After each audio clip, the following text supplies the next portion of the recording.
will be subject to conditions, which conditions are imposed on Indians becoming citizens in their country. So the conditions which an Indian has to face in becoming citizen of Italy will be applied to an Italian citizen becoming a citizen of India. In Italy, unless you are born in Italy, you cannot become the Prime Minister of Italy. And therefore, it applies to her that she is not born in India, therefore she cannot be Prime Minister of India. This is the condition. I wrote this to Abdul Kalam when he was president on the 14th of November when the results came out, that I wrote to him saying, I see from the papers that she is being proposed, but there is a legal hitch in that, please look at it. And Dinah I have the opportunity to be the PM. Well, no reply came from Abdul Kalam, so I was at that time in Madras, so I came to Delhi and I saw on television reading at 5 o'clock Sonia Gandhi has been invited by Abdul Kalam to stake her claim to be the Prime Minister of India. 5 o'clock. So I said, it's all over. Suddenly at 12:30 I got a phone call from the Rashtrapati Bhavan that the President wants to see you within 15 minutes. So I rushed to Rashtrapati Bhavan, which is not very far from my house in Delhi, and was there at 12:45. When I entered Abdul Kalam's room, there were all officers sitting, and Abdul Kalam said, you wrote this letter? I said, yes, I wrote this letter. He said, I got it only this morning. So I said, well, I sent it by post. The post is inefficient. What can I do? So he said, okay, you explain to my officers what you have written. So I explained what I have just explained to you. Then he asked the officers, do you have any questions? One of them said, what about the constitutionality of this section? I gave them two judgments where it has been gone into, not the case of Italians, but it was the case of other countries. And so they are all satisfied. So I asked him, now I can go, but tell me what you're going to do. He said, I am taking your matter very seriously and I'll let you know. But I said, you already announced that 5 o'clock she is coming to stake her claim. So he said to me in Tamil, "Adu anjumani dane, enna kavala, oru mani da." So I came back. At 3:30, Kalam wrote a letter, which is presently untraceable, but one day we'll get hold of it. This was sent by hand to Sonia Gandhi. Present. And the advance phone came that President is sending a letter, please read it. In the room were Manmohan Singh and Natwar Singh. And then Sonia Gandhi opened the letter, and according to one of them, I won't tell you which one, she burst into tears. So then the other two read the letter. It was written that I have invited you at 5 o'clock. But since then I have received a complaint from Mr. Dr. Subramanian Swamy, former Commerce Minister, blah blah, and I don't know what merit there is in his points, but I have to have it checked since he has held very high position, and therefore it will be sent to the Election Commission, the Supreme Court, for an opinion. So till that time I cannot give you the oath of office, and therefore the 5 p.m. Appointment is cancelled, and if you still want to meet me, come tomorrow at 10 o'clock. Now, at 5 o'clock she was to go, all the MPs are assembled, and suddenly at 4:45 Manmohan Singh turns up at that meeting where all the MPs are sitting, and he reads the last line of that letter, which came on TV. Everybody can see it. If you go by, ask any TV station, they'll give it to you. It came on TV. Manmohan Singh read that. We have received a letter from the president, and he has said that if you want to meet me, you better come at 10 o'clock. All this 5 o'clock and all, he did not read. Only that you can come to work. So, but at 6:30, in the Parliament House, all MPs are to meet, and Sonia Gandhi is going to address it. At 6:30, she said, I have conscience problem, this problem, that problem, I can't do it, I don't want to be Prime Minister, all that. It's a lie. Why is it a lie? Because when I was leaving Kalam's room, there was a big table and there were MPs' letters all stacked up. They were stacked up state-wise. So I knew immediately because each letter had I so and so elected from constituency so and so hereby propose Sonia Gandhi for Prime Minister of India. So she had collected these letters. Then I looked at the UP bunch and went through it and I found a letter which said, I, Sonia Gandhi, elected from Raebareli, hereby propose Sonia Gandhi for Prime Minister of India. So what a liar she is. She had proposed her own name. When Sharad Pawar had sent her the letter of endorsement with his MPs, he said, we hereby propose Congress party to lead the government. She sent back that letter to Sharad Pawar and said, no, you write it in my name. So she could not become. Now, problem with Rahul Gandhi is, so the main problem with him is cocaine, but and before coming to every press conference, he takes a dose in the house of Jindal. So, and that's why he comes and says, tear it up on cabinet. How can anybody tear up cabinet? So that's the influence of cocaine. Now, he had to leave Harvard also because of cocaine. So anyway, when he was born in 1970, 1 June or something like that, at that time Sonia Gandhi was still Italian citizen. She became Indian citizen when? 1983. 1970 she was Italian citizen.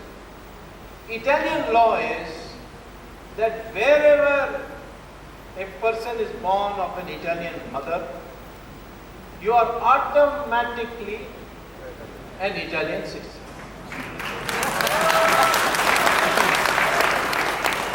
Not only that, Sonia Gandhi wrote a letter to the embassy saying they had given birth to a son whose name is, and I have not yet seen that letter, I'm trying very hard, but one day I'll get it. I believe she said his name is Raulvincai, Raul Vinci. That the ambassador sent to the Home Ministry, what is called the Department of Interior, in Rome, where his name was entered into the citizen register. So he is a citizen of Italy. And he remains a citizen of Italy unless he renounces it. He has never renounced it. And this, therefore, his Indian citizenship is illegal.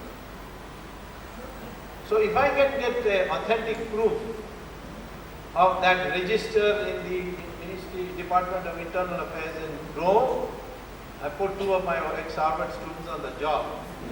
It's not, it's a tough job, but we are doing it. Then he cannot be the Prime Minister of India. He can't even be an MP of India. Of course, he's not going to be an MP of India because he'll lose Amethi. So therefore, goodbye. If you are very fond of the Nehru family, let me tell you, we in BJP have a representative called Varun Gandhi. You can have him. Sir, you are the president of Janata Party All India. My boss. Now you have merged with BJP. Yes. So there was a big move that you are taking a responsible post in All India BJP. Yes. When we expect that, sir? I don't know, I have not asked for it. And it is for them to give. The only new post I've got in the last 3-4 days is chairman of a committee, subcommittee of the Vision Document Committee for Perspective Economic Planning for 2020. So I mean, this will give the manifestos. I think that's good enough. So party feels that they want to give me a post, I'm ready, but I'm not asking for a post. I don't need a post, by the way. People know me as Subramanian.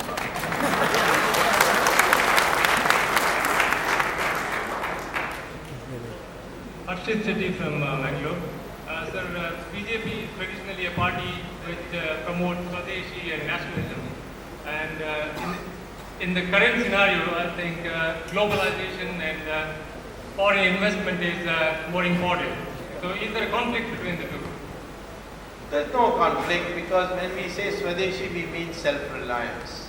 Self-reliance means you produce the maximum within your country, but where you have to import, you must pay for it from your exports and not live unduly on loans from abroad. So I don't think there is any conflict at all, and we should continue to espouse the concept of Swadeshi and Swadharma, which are fundamental principles of our party. I am K. Sharma, advocate, convener, BJP Legal Cell, CK district. I would like to bother you, sir, with reference to China. To China. China. Buddha was born in India. He went to China, spread Chinese Buddhism in China, and we have got lot of commonness between these two countries. Why China is so much obsessed towards India? Why China is so much bothered about India? Why can't we have normal relationship what we actually thought of during the regime when Vajpayee was the foreign minister? This is the question. You answer one question. Why are you so bothered about Pakistan? So the answer is this, that China sees a growing India, and it sees that it is also having problems with America.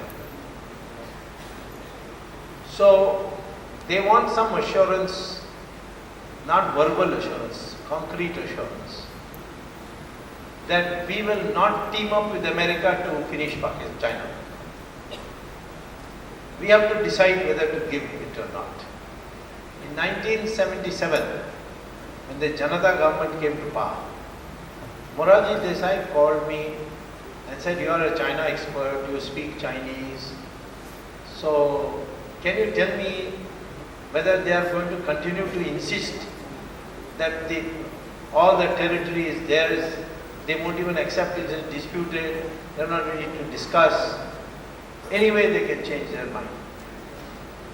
So I said there is only one way. They are having a big conflict with the Soviet Union. In fact, there was a small war also on that river called Mussoorie River. So they think that we are friends of the Soviet Union. So what is the point in talking? They won't talk with us. You somehow convince them that you are independent of Soviet Union. Because Indira Gandhi was total junior partner of Soviet Union. So he said, you go and convince them.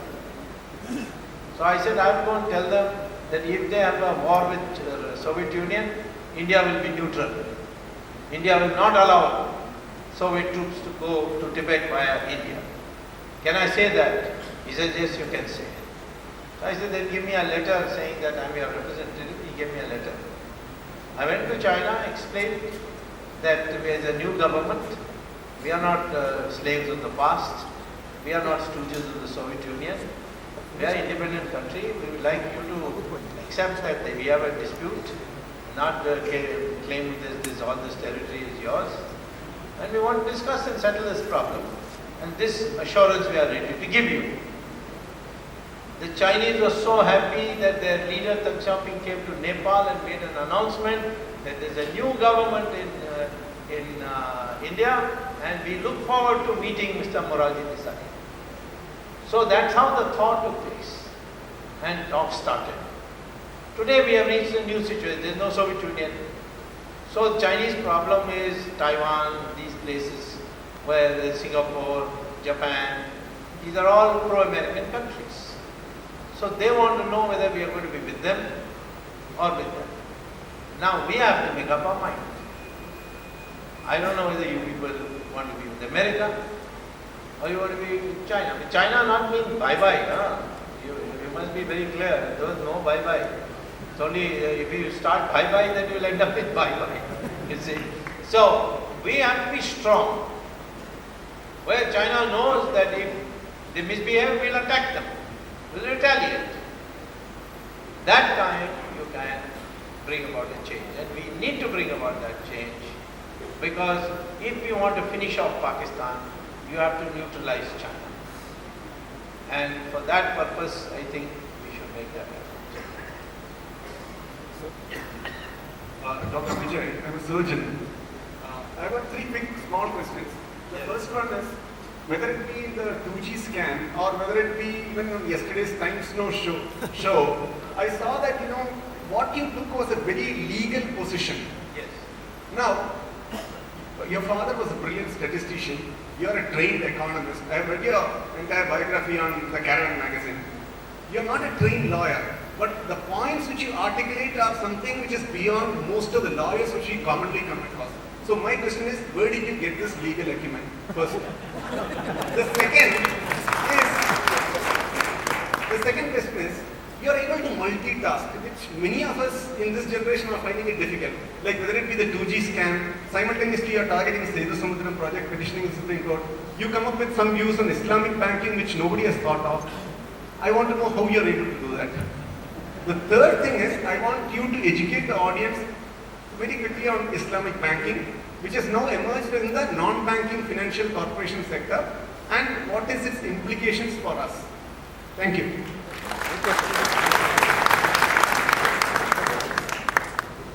Well, first of all, on law, two events in my life gave me this opportunity. First, I married a lawyer. My wife is a lawyer. So entire library, everything is available. So the infrastructure is not a problem.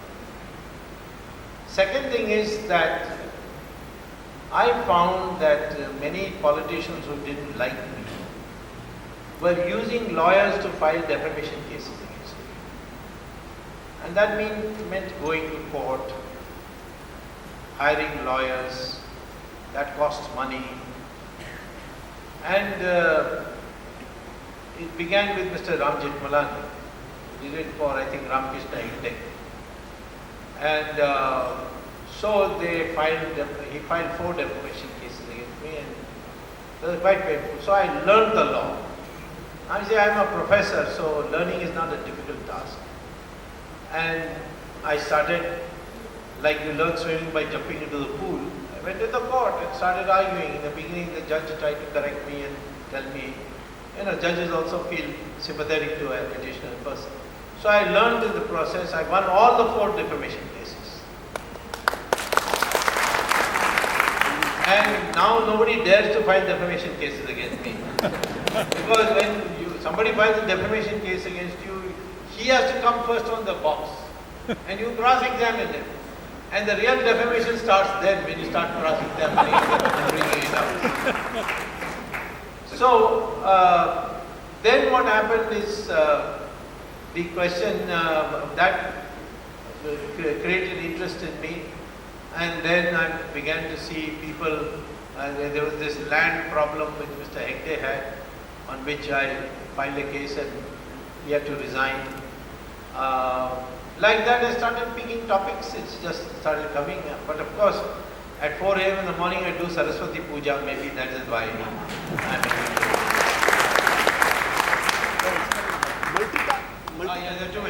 Now the second question was multitasking. You can always multitask if you follow Gita, which means that you must genuinely believe that you have freedom in this life only for action. The fruits of that action are not in your power. You will get it in different form. That's what Krishna says. You work that into your mind, stress will go completely. Then you do multitasking. Most of the problem with multitasking is the stress. You see, what will happen if this goes wrong? What happens if I lose this?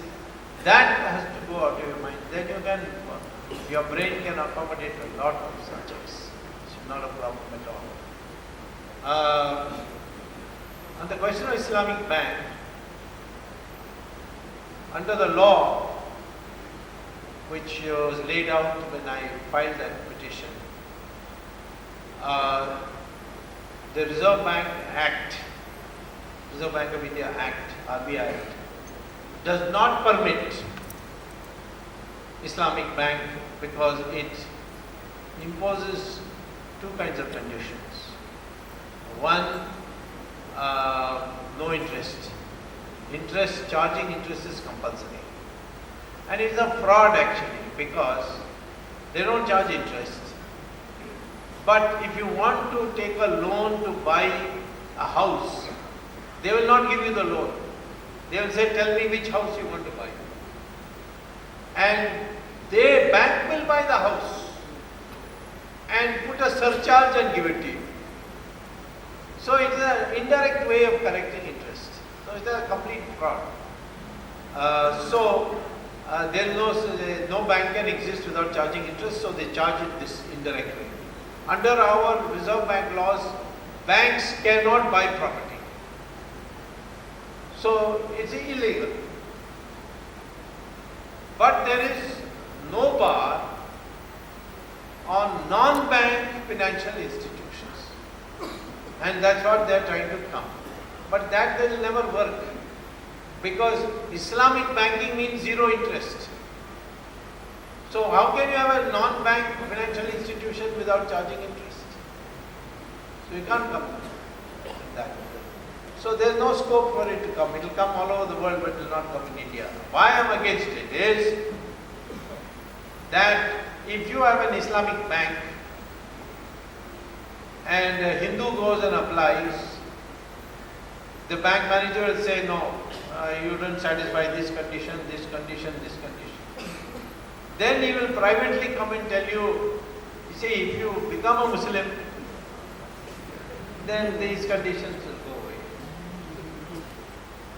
That is the danger we have seen in some countries. We can't allow it. Particularly in Kerala, where the margin is very thin. Hindus, I don't even know whether after the new census they will be majority. So, I don't want to facilitate conversion through this. And that's why I fought.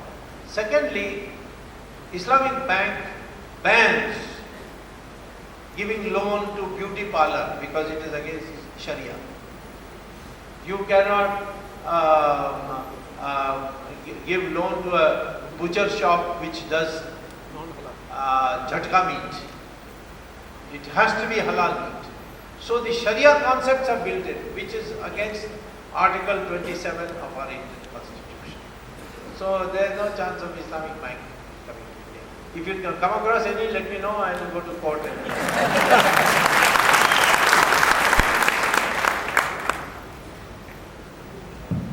Very good evening, Dr. Swami.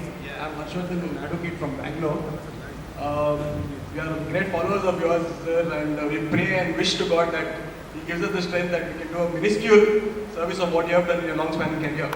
My question is with regards to the very vicious bill, the draft which is out now, passed by Sonia Gandhi and the coterie around her, namely the NAC, which is the communal violence bill. I wanted to, there is no other better person who can give a view than you, sir, in my opinion. So I wanted to know your position, since they have revised the draft and excluded the distinction between minority and majority. Do you think this bill is needed? If yes, then what are the repercussions and the implications of this bill? No, this bill is not needed because we already have IPC Why should you have a bill? Earlier one, they could have an argument because it is specially meant for Muslims and Christians and against Hindus. So there was some reason because IPC doesn't discriminate between Hindus and Muslims. These Muslims are great people. When it comes to criminal law, they say uniform criminal law. But when it comes to civil law, they say no, we will have a separate, we don't believe in common civil code. They have accepted common criminal law in our country, but they won't accept common civil law. So they have to make a explanation why you need a separate law. And I can only tell you this, that if it ever gets passed by the foolishness of Parliament, then I will challenge it in the Supreme Court as being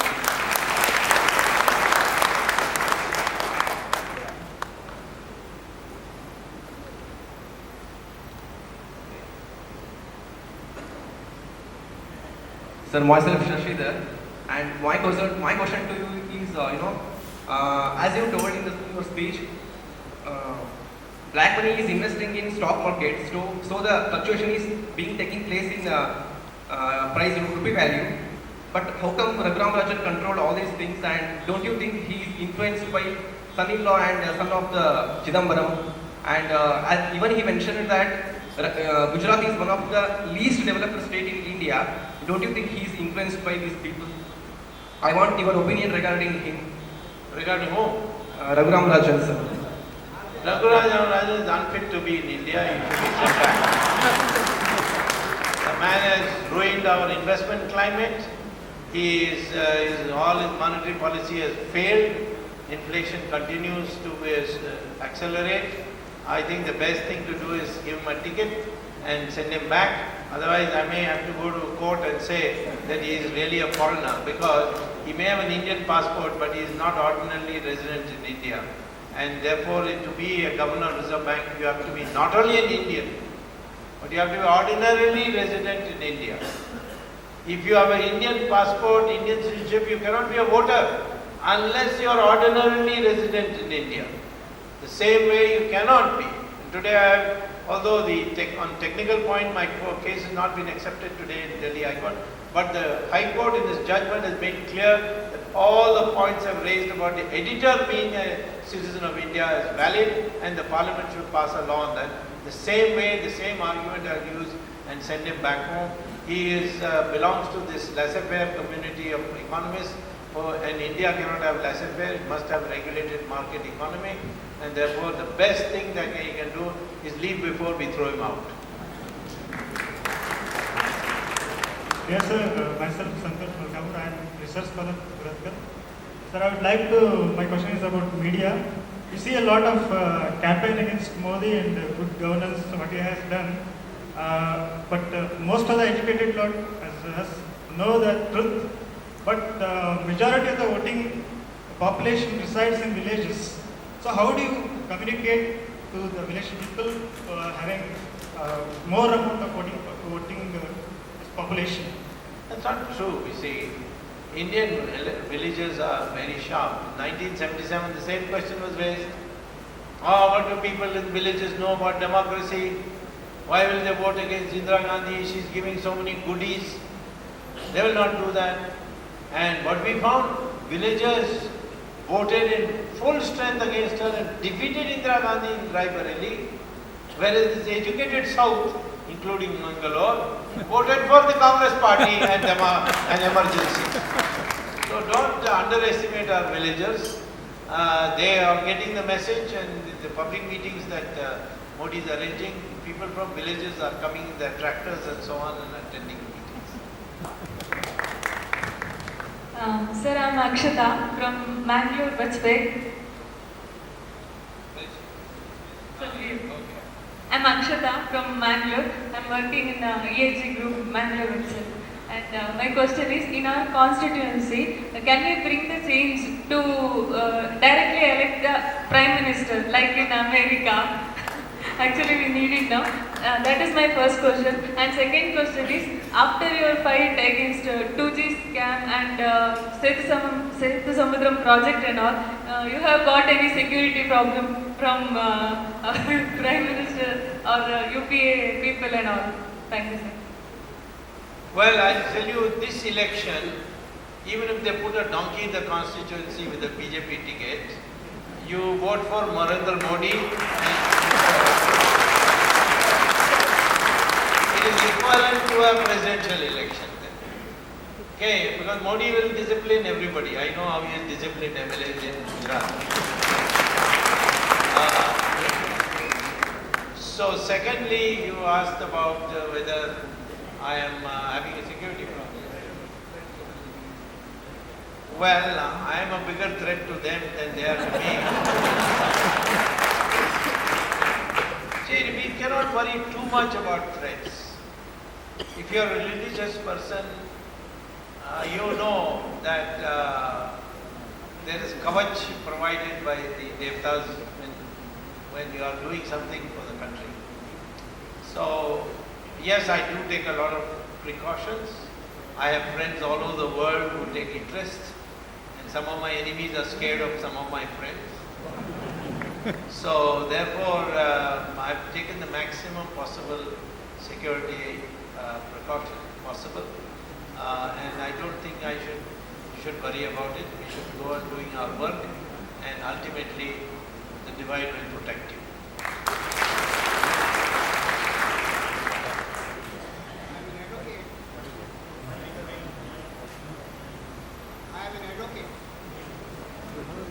Yeah, go on. I want to know Yes, you want to know? how the BJP will make numbers in Tamil Nadu, Karnataka, Kerala, Odisha, Andhra Pradesh, and such other states. Yeah. He wants to know the numbers that will be there. Well, first of all, let me tell you that if the North votes like it voted in 1977, it doesn't really matter how many seats you get in the 4 southern states. It was proved at that time. But there are lots of changes. Congress is going to be wiped out in Andhra. Congress is going to be wiped out in Tamil Nadu, where that means 40 plus 42 seats, 82 seats already. In Kerala this time, Congress is going to have a very hard time. BJP on fighting alone can get 3 seats in my opinion. Malghat, Kasaragod and Korat. And if we fight alone in Tamil Nadu, we will get 5 seats in Tamil Nadu. But on this there is a dispute whether we should fight alone or go with alliance. But who will he go with alliance? Can't go with Karunanidhi. He wanted to break Ram Setu. He is guilty of 2G. How can we show our face? Can't go with Vaiko. He is an LTT man.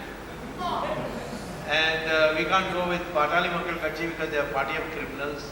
So therefore we can't go with Jayalalitha because she doesn't want to come with you. So therefore you go alone. And there's a younger generation in Tamil Nadu which now wants to be Indian first. Be Indian first, after that Kannadiga, after that Tamil and so on and so forth. And that there is a educated Tamil group which has come up, and I think there also. And if you cross 200, which we are definitely going to cross in my opinion, on the basis of the states where we are likely to have a clean sweep, we can easily reach 280, 285. And our campaign to the people also will be, give us majority and we will produce the results. And don't have any, don't go for coalition governments. So I think like in Uttar Pradesh, suddenly people give absolute majority to Mayawati first and then second time to Samajwadi Party after many elections of coalition governments. So people have got fed up with coalition governments, and I think even in these states you will find suddenly. As far as Karnataka is concerned, Already people are telling me we voted for Congress in the assembly, but we'll vote for Modi. And as far as Yediyurappa is concerned, a lot of injustice was done to him, so I'm in favor of it.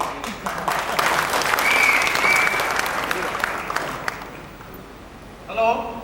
Good evening, Dr. Samiji. Yeah, right. Oh, I joined the balcony. I am from BJYM Mangalore, Bharatiya Janata Yuva Morcha. My question to you is, why is that we have a problem in uniform civil code in India instead of having 80% of majority? Why is the problem? Now, you see, uniform civil code, we want to, because we want uniform laws. We don't like two laws in the same country, all that. But some of the things which are said, we got to be careful. Except for Kerala, where this love jihad is going on, most parts of India, Muslim men are only marrying Muslims. And since the population of women and men in Muslim community is also 50-50, therefore, some Muslim men will not get women. I don't think the problem of Muslim population growing is got to do with this uniform civil code, although I am in favor of the uniform civil code. But it's got to do with the fact that family planning is not evenly applied. And that's what we have to do. We have to propagate it. Second, lot of infiltration is taking place from Bangladesh. 1/3 of Bangladesh population has come to India. And that has tilted everything in Assam. People say, no, put more strong barbed wire and all, that won't work. So what will work? What will work is, tell Bangladesh you take all your people back. We'll identify and give it to you. If you do not, then let us remind you that in partition was created for only those Muslims who could not live with Hindus. That's what Muhammad Ali Jinnah said, that Muslims cannot live under the hegemony of Hindus. So give us land. So given you land. Now after you got the land, your Muslims are coming to live with Hindus in India. Then you must give 1/3 of your land also back to us. And if you look at the Bangladesh map, draw a line from Khulna to Sylhet, all the northern part is 1/3 of Bangladesh. If you take it away, our army will be very happy, because now they have to go around with that chicken neck and they are very unhappy about it. So now they get a big chunk to go straight to Assam. Even Assam's the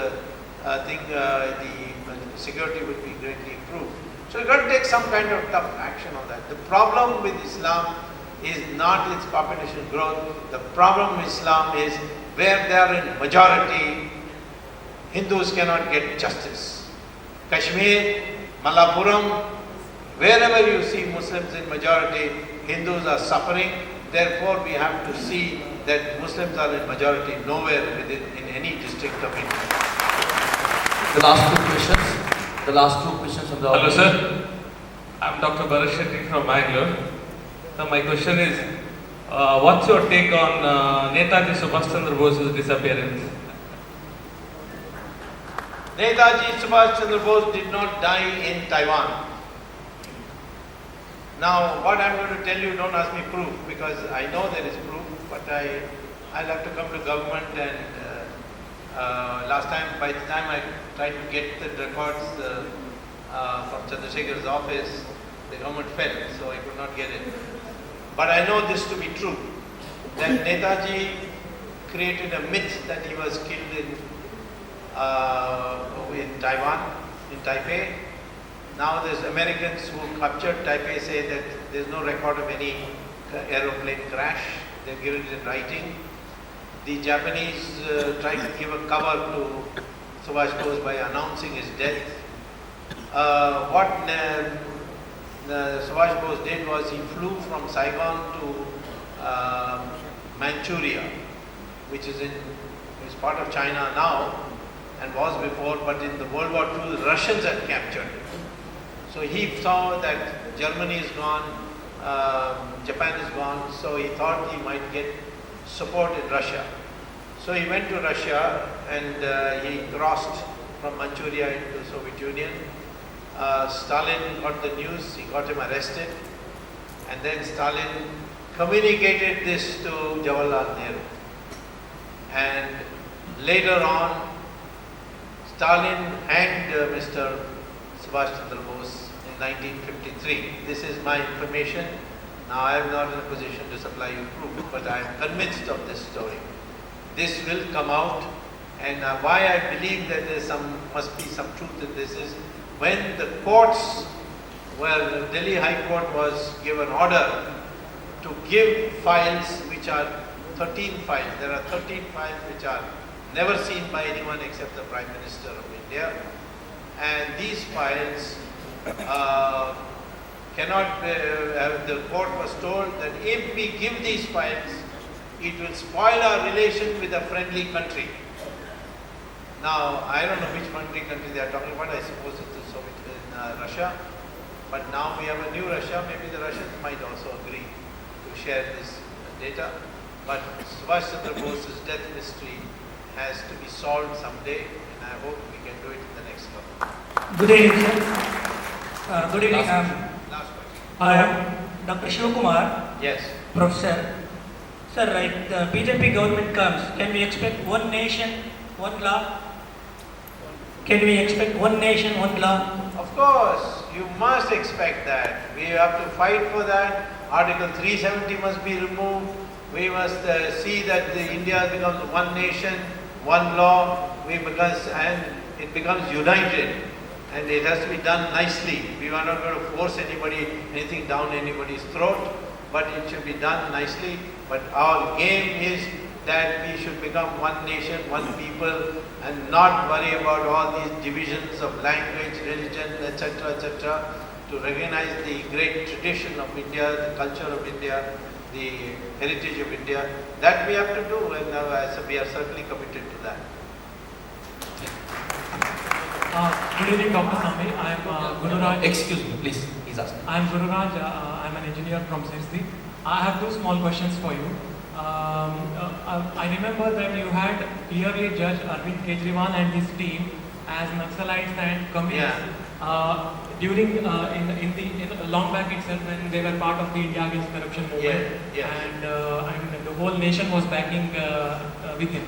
But today we are clearly seeing that in broad daylight he is a Naxalite, he is a communist, and it has been proven. Your judgment is spot on.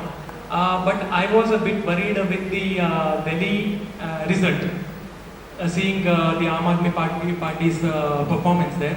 So how do we ensure that, how will the BJP ensure that the anti-Congress votes doesn't go to any other party and comes to BJP? This is one question. And the other one is being on media. Most of the English media, what we see here, are totally biased. I mean, they are left-leaning. We can clearly see in the debate program also, they come with a pre-conclusion and keep on bombarding or targeting the BJP candidates. So how do we tackle them? These are my two questions. Well, the first is concerned, it's one of my greatest drawbacks is that I'm a little ahead of my time. So I make these announcements, people think it's ridiculous, and I get into a lot of trouble. When I came back from Harvard, I said, socialism will never work. We need market economy. Oh, everybody fell on me, and I lost my job. I was removed from my professorship from IIT, which of course I won later on in a court case, but then by then 20 years had elapsed. So when you are a little ahead of your time, you get into trouble.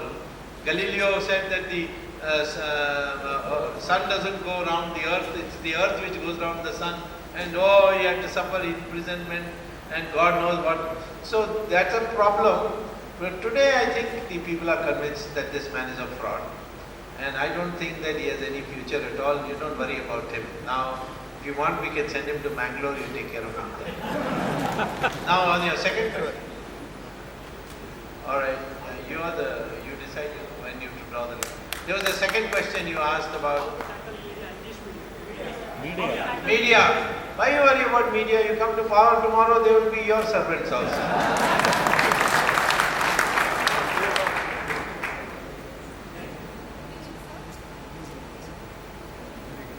Good evening, sir. Welcome, warm welcome to Asadi Mangalore. Actually, 3-4 months back, if someone asked me who is Narendra Modi, what has he done, I would say I don't know. That's not his fault. He has done a lot, but it's my fault. I did not keep an update. So thanks to this Namo Brigade, Namo campaign and all that, I took interest. I read about him, also about him, his personal life, also the good body work that he has. So I'm totally convinced that he can be the next best PM of our nation. There is one more person who actually totally convinced me, that is Rahul Gandhi. He convinced me that Narendra Modi ji can be the best PM. So I want to ask you, who are his followers? What do they shout slogans? Like, what is positive about him? I want to know that. What slogans do they shout? Because he has proved himself like a big idiot in front of the nation already. Rahul Gandhi's good qualities is an idiot. He is not educated. He is in social relations you can't rely on him, especially women. What more good qualities do you want me to tell him? And he takes cocaine regularly.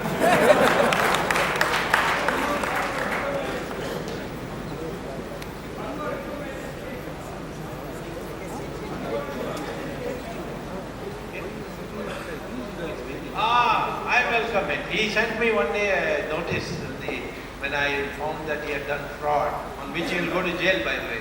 That case is coming in March.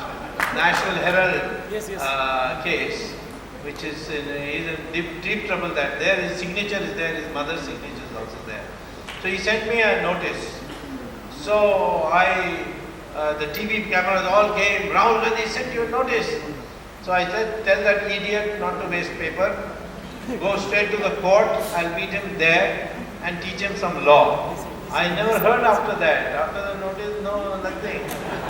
I'm waiting for him to do some case. Please convince him that you should file a letter. Good evening, sir. I'm Purna Chandra. I'm a master student at NIT Kiskurkal.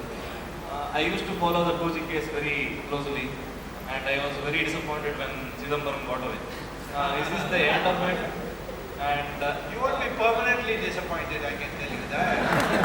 And one more request to you, Samo put Kapil Sibal and some Ankush into project. Well, see, these Kapil Sibals and all are jokers. You should not waste your energy. Till you feel you need some target practice, then you can work on Kapil Sibal.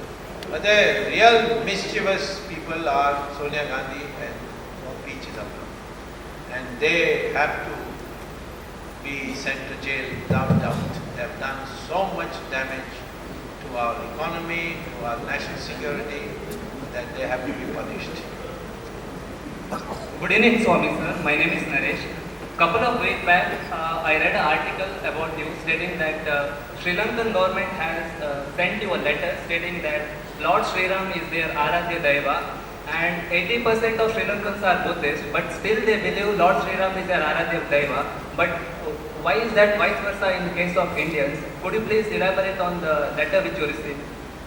Yes, because the Sri Lankan government came to know that I was fighting this case in Supreme Court on the Ram Setu.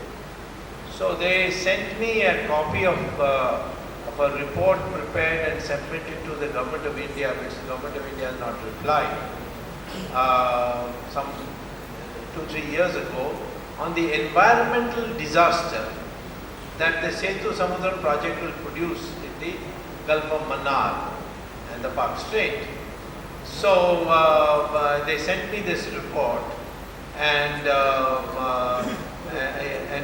government, and they have a right to object, because under the United Nations Law of the Sea, which was adopted in 1968 or 72, I forget the year, that law says that if any dredging or construction is done within the 25-kilometer diameter, that is 12 on either side of the border, then the other country's permission has to be taken for the project. Now this is 4 kilometers away from the dividing line of Gulf of Mannar and Gulf of Park Strait between India and Sri Lanka. Then the halfway point is just 4 kilometers away from where the Setu Samudram canal is going to be dug. So the Sri Lankan government has a right. And if the government of India does not take their permission, Sri Lankan government has a right to go to the International Court of Justice and file a suit against India. So therefore their report objecting to it has some legal basis. In that letter closing it, the Sri Lankan government said that we also agree with you that the Rama Setu should not be touched because it is a matter of faith not only for India but for the Asian people, including the Sri Lankan people, and the Hindus and the Buddhists accept Rama as a iconic figure of divinity, and therefore we have preserved 32 sites in Sri Lanka where Sita used to have a bath, where Ravan's palace was, where Hanuman placed that Sanjeevani mountain. Everything is there in Sri Lanka. You should go and have a look at it. Hopefully, but the case is coming up on the 7th of January. And if I get, I'm there, the question of Ram Setu now is not the issue. The issue is whether it should be declared as a national monument. If it's declared as a national monument, then the government has to maintain that Ram Setu, which means you can walk across to Sri Lanka and we can have a trekking program like Namo. So, and it's a very good thing that Sri Lanka has done it. I am very sorry that some of these drug-financed extremist Tamils are making such a fuss and saying that we should boycott Sri Lanka. Sri Lanka consists of Tamils plus Oriya and Biharis who are Senalas. The Senalas are from Orissa and Bihar, and the Jafna people are from Kerala and Tamil Nadu. So we have to treat both of them as Indians and regard the interest of India-Sri Lanka relations as a national issue, and for which the Tamil Nadu issue alone cannot decide, and therefore we must take a clear stand in favor of maintaining good relations with Sri Lanka. Sir, namaste. I am Srinidhi Bharadwaj from Canara College, Mangalore. Yes. Yeah. Sir, my first question is, I want to know your view about the Article 370, that is special privilege to the states of Jammu and Kashmir. And my second question is, won't the AAP, Aam Aadmi Party, be the thorn on the path of the success of India? Well, the second question I've already answered. Don't worry about all this. No thorn, nothing. Not even a rose petal. It's a party which is on its way out. But on your first question, which is also the last question, because I have another engagement at 9 o'clock, and that is this: what about Article 370? You see, when the British left India, they made India into several pieces. Piece 1, Pakistan. Piece 2, that part which was directly administered by the British government, and that they left, remaining part to India. And 565 kingdoms they have declared as independent country. Trivandrum, Travancore, independent country. The Bhopal, independent country.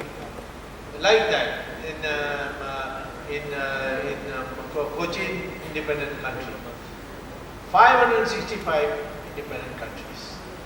But in 1935, there was a Constitution of India which the British had adopted for themselves in administering India, where they said that if any of these kingdoms want to merge into British India, they must sign an instrument of accession, saying that I want to join unconditionally into India. In the British House of Parliament, the lower House of Parliament is called the House of Commons, an act was passed to create Pakistan, which was called the Indian Independence Act of 1947. In that they said that the instrument of accession of the Constitution of 1935 will be applicable. On that basis, Sardar Patel was able to get close to 450 kingdoms to merge into India by signing the instrument of accession. The remaining 110, 20, whatever, went to Pakistan, except one in the end, that was Kashmir. Now, the instrument of accession, if you read, does not talk about Article 370 at all. It only says that I hereby merge my kingdom into India unconditionally. So, the king of Kashmir, when he saw Pakistani troops had entered in this country, got panicky, came to Delhi and he said, please send to Sardar Patel, please send troops to protect me. He said, why I should protect you? You are a foreigner. You want protection? You sign the instrument of accession. And the man signed the instrument of accession. That's how Kashmir became part of India. Jawaharlal Nehru took it to the UN and made it into an international dispute. But even in the UN, there is no mention of Article 370. So, Article 370 was introduced later on by Jawaharlal Nehru and Sheikh Abdullah together. And they said that this article will be temporary and it is to give security to the Kashmiri people that floods of people will not come from India and occupy Kashmir. It was totally illegal because it was not a cabinet